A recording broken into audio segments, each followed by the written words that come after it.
All right, welcome back. Bob Pompeani, Gene Collier with you at 412-575-2600.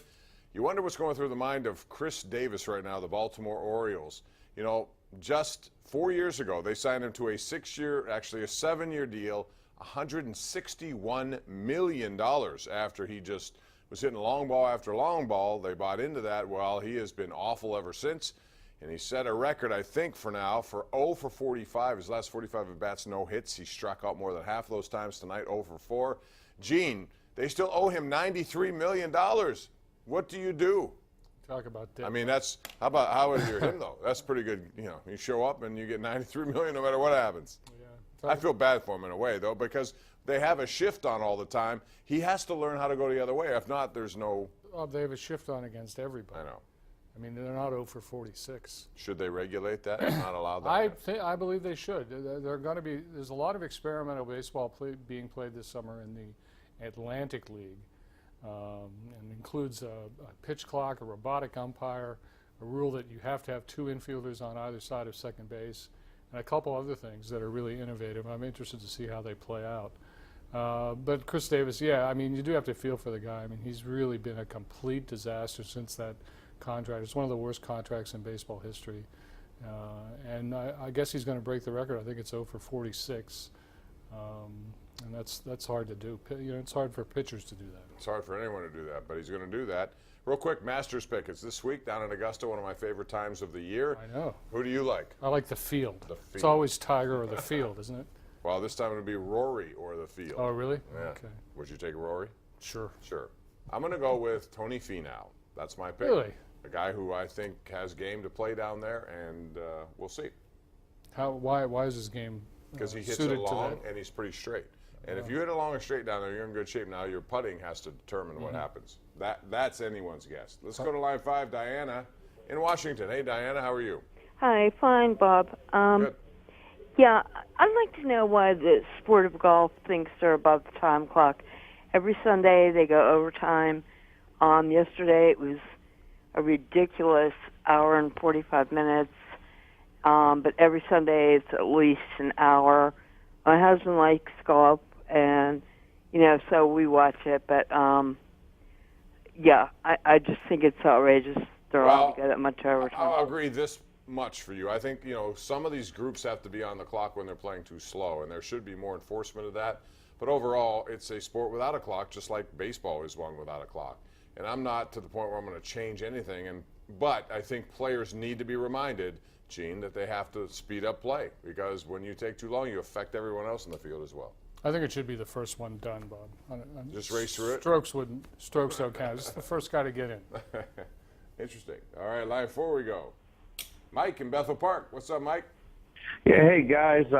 Want to owe Gene an apology. I was mad at him when Gene, when you said Pitt would win 2 games in the conference in October, I was disappointed. But you were spot on. I was overzealous and had him winning 7. But that being said, I thank you. You're right on there, Gene and Bob both. I like what I'm seeing tonight in Virginia this game, and hopefully Pitt can learn. Hopefully the players are watching this tournament also and learning how team basketball is better than individual. And this is what's going to take to go farther and deeper in the tournament than they did with Dixon and Howland. It's all about defense. You know, 47-41 is the current score. Virginia leads by 6. And, you know, while a lot of people out there, I thought Chris Mack, head basketball coach, had an interesting tweet tonight where he talked about the fact that a lot of people don't watch the NBA. They complain there's not enough defense. And tonight they're complaining that there's too much defense, there's not enough offense. You know, he said, go watch Netflix, complain to complain, hashtag. So my point is, you got to appreciate they have some really good offensive players in this game on both sides, but the defense is what it's all about. You're there to make it tough on the other team. I applaud that kind of play. Yeah, I mean, baskets are not easy to get in college basketball. Part of it is because they don't shoot very well, but another part is, you know, they play at 100% every possession. That's not the way the NBA is played. You know, they're 2 different games, and frankly, I don't like either of them, but I think Chris Mack has a really good point. Line 5 we go. Waylon in Washington joins us on the sports call. Hey, Waylon. Hi, Bob. Hi, Jay. Hey, Waylon. Hey, guys. You know, I know the basketball's going on. However, the Masters coming on now. The thing is, like, this Matt Kuchar has got like the personality to get it done, you know.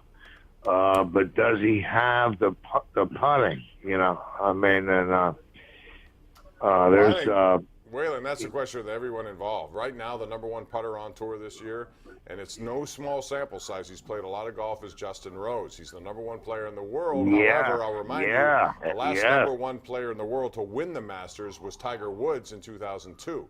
So right. It's hard to do it, no matter who you are, and that's why it's tough to pick one name. Yeah, Justin Rose is a good call. Yeah, right. Yeah. All right, but I still like Tony Finau. Thank you, Waylon. Line 2, let's go out to Bill in Nemacolin. Hey, Bill, how are you? Good, Bob. How are you tonight? Shaking tonight. Good. Hey, I think Pirate fans are wising up. There's less and less people at these games. And yesterday was a beautiful day, and there was like hardly anybody at the ballpark. I mean, who are they going to get rid of next when they become good? Jason Tyone, Josh Bell, Sterling Marte? This is a pattern. Okay, I'll let you talk. Go ahead. All right, yeah, I'll let Gene talk.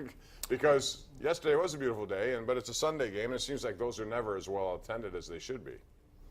Well, yeah, we say that about every game at PNC Park. I was reading an AP summary of a game between the Giants, and I forget who the Giants played this weekend, and it referred Dodgers, to and it referred to an unusually small crowd at the Giants Park, whatever they're calling it now. So I looked at the attendance in the box score. It was 31,000. That was unusually small. That's what happens when you haven't won a World Series in a while, like they haven't done. So therefore, it's only been 40 years, Bob. Hang in there. Yeah. Be a little patient. Don't be so critical. What did you think about the brawl or the melee or whatever you want to call it? Do you have a problem with someone standing there admiring his work? I don't like it, but I think that the Pirates addressed it. But I also think, Chris Archer is one to talk about because he backpedals off the mound, moonwalks into the dugout. Very flamboyant. There are a lot of people who don't like that. Rick Sutcliffe on the broadcast last week made mention of it. He said, does he have to do that? I don't mind that. That's emotion. I like emotion, just as I wouldn't mind Derek Dietrich, who stood there and watched it. And they took far too much but that's how, one thing I'll give Archer credit for, Gene. He threw low behind him. He wasn't trying to hit him in the head or anything. So if you're going to do it, that's okay. Yeah. No, I think those things are best left up to the players. I mean, that's the way they chose to handle it, and, there you go. I didn't have any problem with it either way. 412-575-2600 is the number. We're due for a break. More calls on the way. This is the Ireland Contracting Nightly Sports Call on the Bordas and Bordas Hotline.